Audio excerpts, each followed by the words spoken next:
So in Portugal, we have something called a quinta, which is like a small family farm.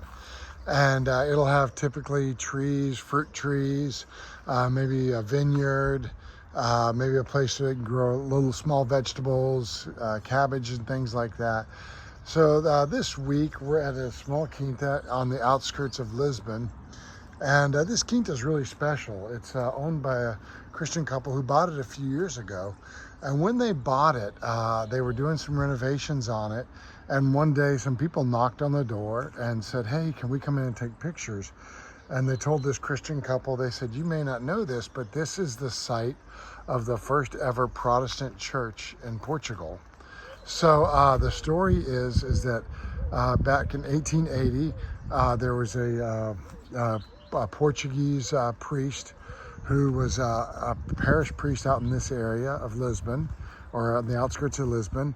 And he began to realize he had some disagreements with Catholicism, and he became a Protestant, and came under the what do you call it, the supervision of a kind of a Iberian, which is Spain and Portugal, or Spanish Protestant church, and came back here and planted a church. And this building you're looking at here, believe it or not, it's been obviously remodeled and changed quite a bit, but the first ever Protestant church in Portugal. So he planted this church in the 1880s, and it grew, if you can believe it or not, his church grew to about 500 people. He was doing 3 services here in this building on Sundays. And eventually in the late 1880s, the government got upset and tried to arrest him, but he was so popular in the community that the people said no, they wouldn't arrest him. So then the federal government had to get involved, and they arrested him and put he and his wife, because he had married,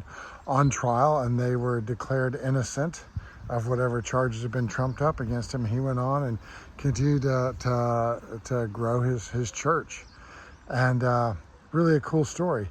So obviously the property then eventually, he passed away, and it eventually stopped being a church and everything. And obviously there is a Protestant church now here in Portugal. But it's a cool story, and it's a cool story that we've been sitting in this church right here in these meetings, in this room here for the last day, and we're here today and tomorrow, really laying out our strategic plan and reviewing what we've done this last year, and laying out the plan for the upcoming year.